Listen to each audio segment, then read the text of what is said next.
But in this, how many of you expect to be loved? And how many of you do the loving? So usually Ooh, in a relationship, good one. the woman tends to seem that they want to be loved and adored and honored. This is all history stuff, so it isn't really my belief system. But you see, they're trained to be honored and revered, even though, yeah, okay, men take over the chauvinist part and take over the money and business. But by the way, you're all becoming equal, so one day it won't be a gender issue, Yeah. but maybe not in our lifetime.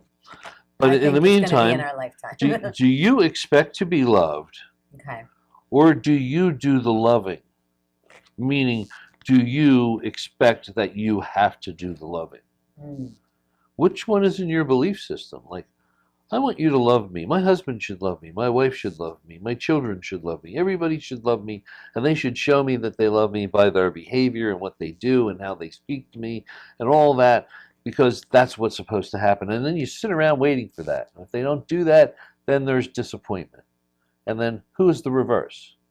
Who feels like they have to love their children and nurture their husband and nurture their wife, because that's the way love is supposed to be, and that's how you get your returns. So it's like a bank account. So How which one silly. are you? Are you the lover or the lovee?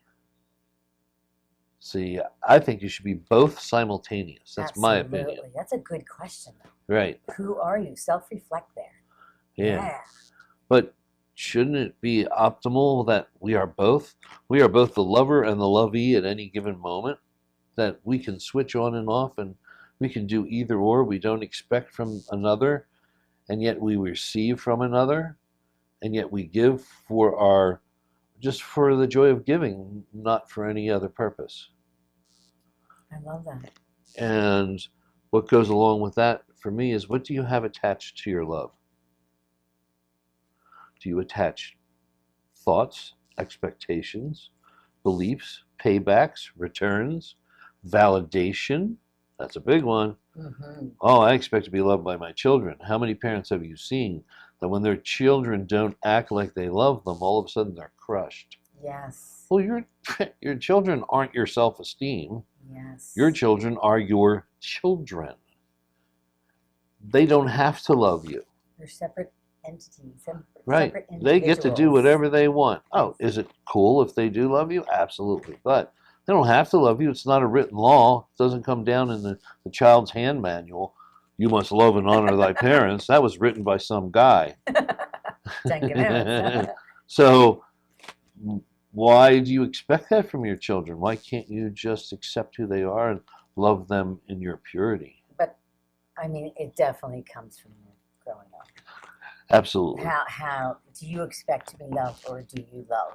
And I mean, that's called unconditional love, yes. when you receive it any way it comes. But this, what we're talking about, is conditional love.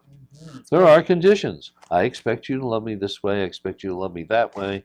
I expect it to look like this so I can feel like this. And well, if you're waiting for someone to love you to make you feel good, my biggest question for you is, where is your self-love?